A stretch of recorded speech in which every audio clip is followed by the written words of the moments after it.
ng District 6. Dami pala niya. Morning ka daw, sabi ni Ma'am Bill. Morning, ma'am. Sino yung taga San Nicolas? Ah, San Nicolas. May San Nicolas. Anyway, Tess. Tess, narinig siya. Wala po. Tess, Ayun. Tess.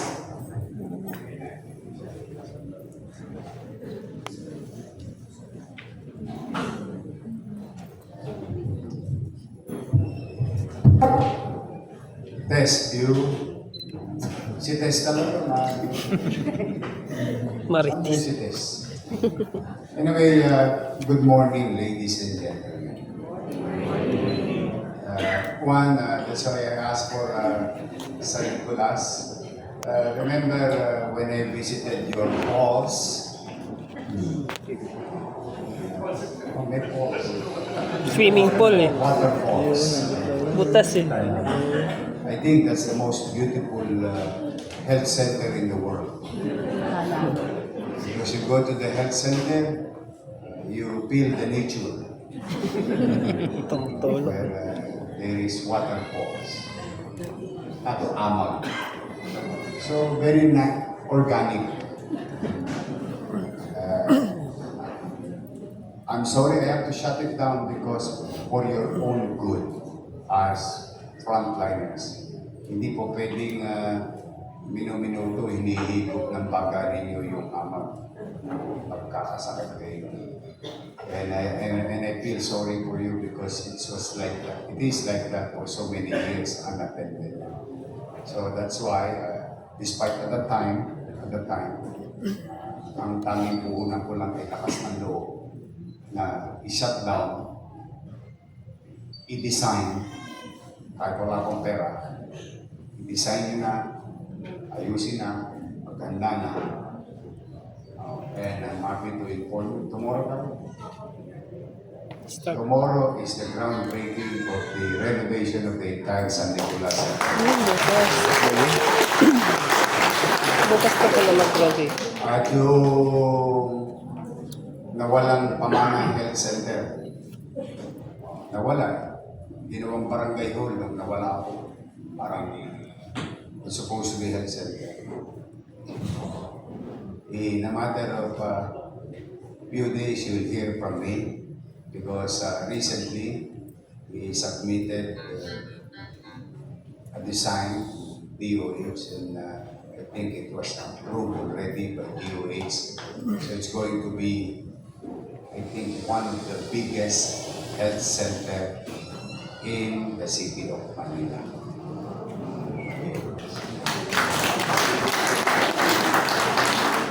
Nagtagtag ako ng extra services para yung buong Dampa, Bacood, Santa Mesa, lalo na yung may mga sakit natin sa masyadong matamis magmahal. Sa sobrang tamis ng pagmamahal. Delikado yan, traidor. Diabetes ang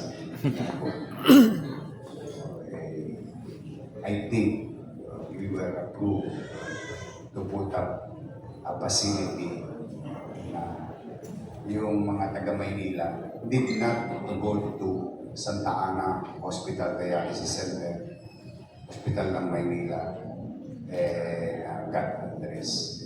So kung taga-dula sila sa area, wala na silang tosgas, pabawasan yung what you call the 0 mile.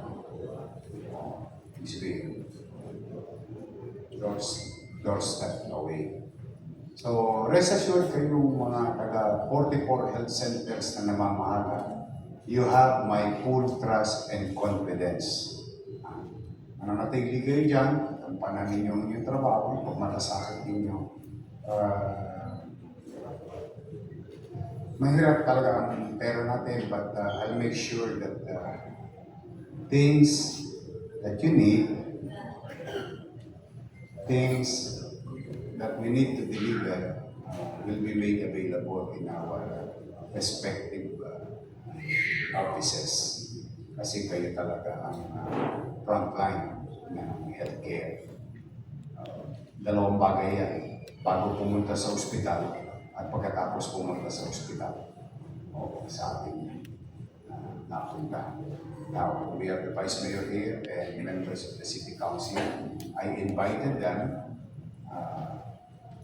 and of course your Director of Manila Health Department, Director Chris Padilla, because I'm happy listening to your requests. Some of you have requested tools and equipment from your health center. Gusto ko naman, maramdaman nyo lang na may tainga ang liderato ng ating lungsod na unti-unti pinipilit ipagbuti yung gastusin and try to address as many requests as we can.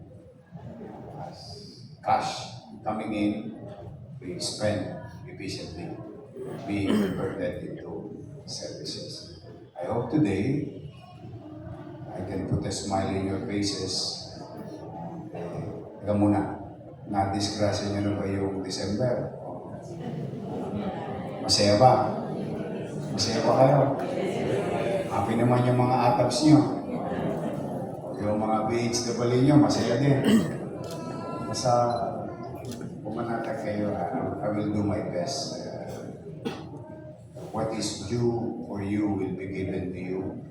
If there is extra, I will give it to you. Yung may pera dyan na minamanage namin. Two things. One for the employee and one for the facility. We'll try to really manage it well para walang may iwan. Kasi kami yung katuliran ko. Ewan ko kung tama. I may be wrong, pero ito sinabi ng nanay ko sa akin. Hindi ko alam kung sinabi rin sa inyo ito ng magulang ko. Mahirap magaling-galingan sa kapitbahay o sa loob ng bahay mo. Hindi mo tinutugunan yung responsibilidad. Kasi, di ba, may mga politiko na mahilig lang sa may napapabayaan. Pagkaman ikaws tayo. Pero, we'll make sure again and again, ito parang silang plaka to because it's my challenge as your player to really manage yung yung marapat sa empleyado. Kasi ang gusto kong intindihin nyo na lang, yung paano tayo makapaglingkod na may puso, ng masaya. Alam mo, may portion sa buhay mo na masaya-masaya ka naglilingkod sa kapwa. Kasi yung gobyerno pinagtatrabaho mo, parang isinasandal sa palit. Kumbaga, may kaparatagang ka na things are being addressed. So muli, isa namang patunay ng pagdinig ng inyong mga kahilingan. Kung marami kayong hiling, hindi dahil sa personal lang ninyo. Kasi alam ko, kaya ka humihiling ng mga gamit kasi gusto maging episyente sa pag-ibig. Kaya rest assured, the good news about you guys, there's one good news about it, you're always in the radar. Because this government, city government, will continue to invest MBN, minimum basic needs. MBN. Okay. Ano yung MBN? Ano nasa loob niya? Housing, education, healthcare, and jobs. Yan. Malaking bulto ng pananalapi ng tamalan galing sa taong bayan ay ilalaan to address this. Because if we are going to be successful addressing this, hindi yayaman sa atin ng tao at wala namang gobyernong kayang kayamanin ng tao, but the quality of life kalidad ng pamumuhay. Because we are addressing the basic needs of our people. Kaya, masultihan nyo kayong mga taga-MSP. Dito nakatuon ang pamahalaan. So kahit gano'ng maliit, yung resources, malaking pie ng maliit na resources will go to this basic services or MBN. I-research nyo. Scientifically proven na yan in the past. When you try to run government, make it function. This will ito yung nararamdaman ng tao. Ngayon, kung may nakikita tayong ilaw, bulaklak, halaman, yun yung betching. Pampasarap sa paghuli ng kriminal, o yan yung mga betching na. Yun yung day-to-day. Pero the biggest portion is to invest to the people. Yan ang purpose ng MBN. But today, for the meantime, I'm excited to listen and fulfill your request. We are going to deliver 100 ECG machine. Kasi pag binibisita ko kayo sa center, pag natsatsambahan ko, may scotch tape na yung iba ninyong ECG machine. At least you have na extra, dalawa bawal isang health center, 44 of you. Tapos may tatabi pa tayong counting na tira. Kung may nasira, magpatagal kasi ang acquisition. Tapos, napapansin ko,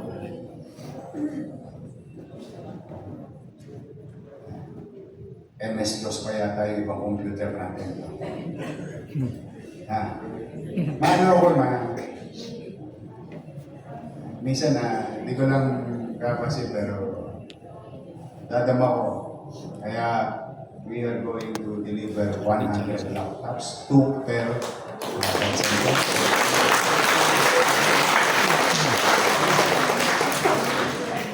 100 printers. Sana hindi tayo bumalik sa problema na wala kayong popon-pan. I know. Nabalitaan ko din yun. Na hindi popon-pan, wala kayo. I'll try. I'll do my best. Basta itong mga tools na ito, is magamit namin nyo for efficiency for services. Sesya na kayo, inabala ko kayo. Gusto ko lang kayong ma-meet.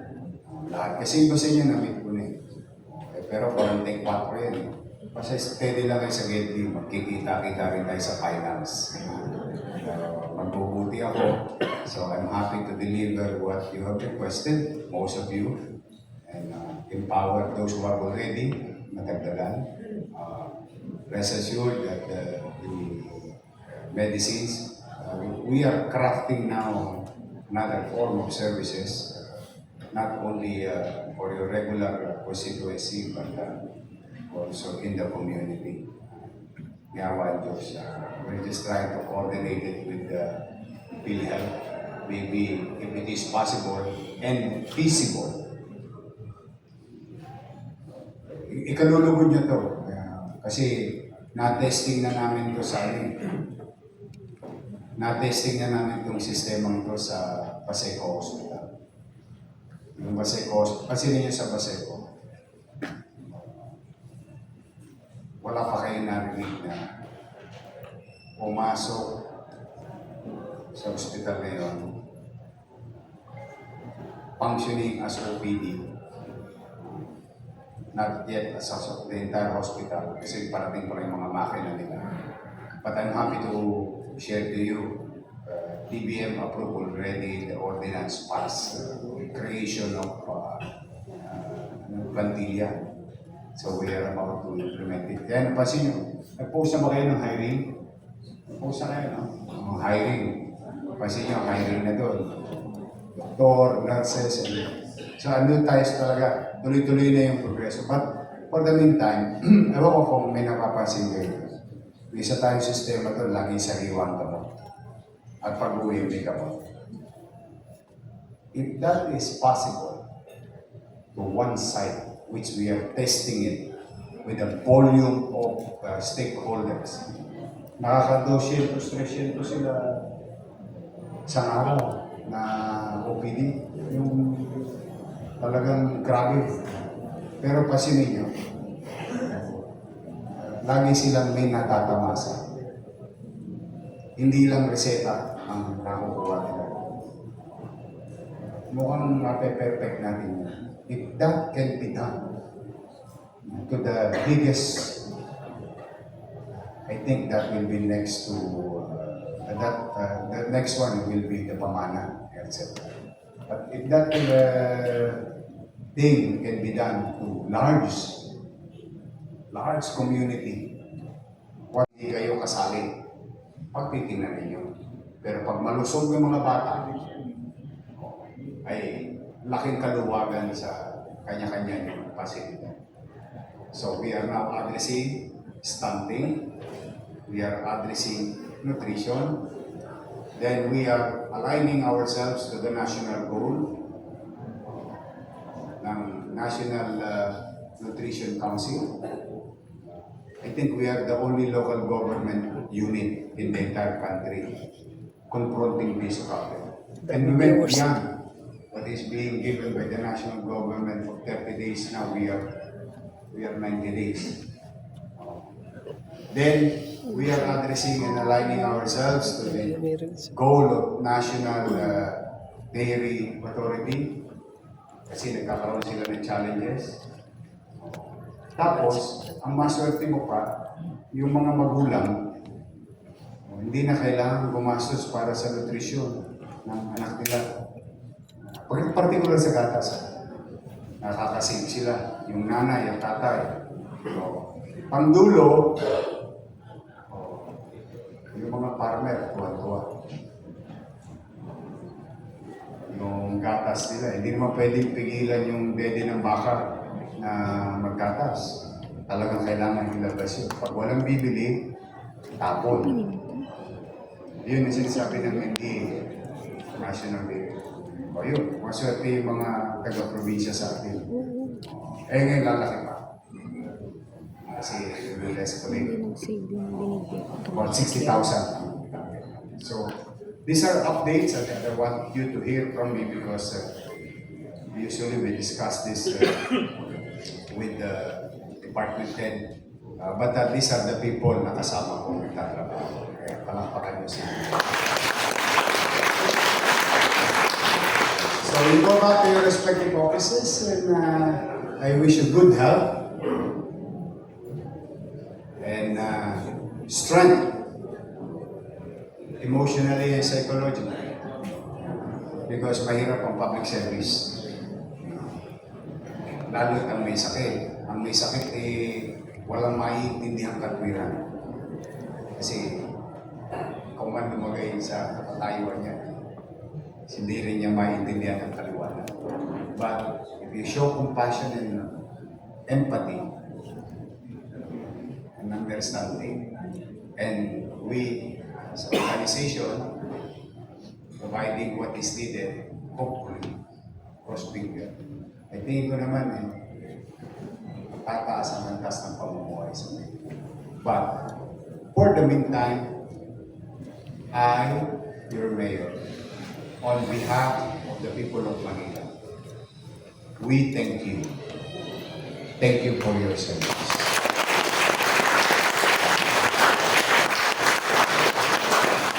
It is not a perfect organization, but your contribution and fulfilling your responsibility solves problem. Addressing. Kaya mahalaga ang partisipasyon ng bawat isa. Kaya ipinagpapasalamat ko on behalf of the people. So continue doing so. We will be here with you. Mag-iinam ako. Pipilitin kong magbuti, maging mainam, at efficient. para itong siyudad natin ay maging maaliwalas at panatag ang pamumuhay at tumaas ang kalidad ng bawat pamilyang nagiging. So, muli, maraming salamat. I love you. Love you. Lagi ko pag Ito nga ba kayo? May kiss-kissan sa atresi yata. Meron tayong activities. Pagka may time kayo, parang si Crystal may pakiskisan sa Valentine's. Kiss. Kiss-kissan. Mas madaling maintindihan nyo sa kalsada. Pag sa dilim, laplapan. Pero personal, mag-iingat kayo and God bless you. Maraming salamat. Maraming salamat. Manila. God first! Maraming salamat.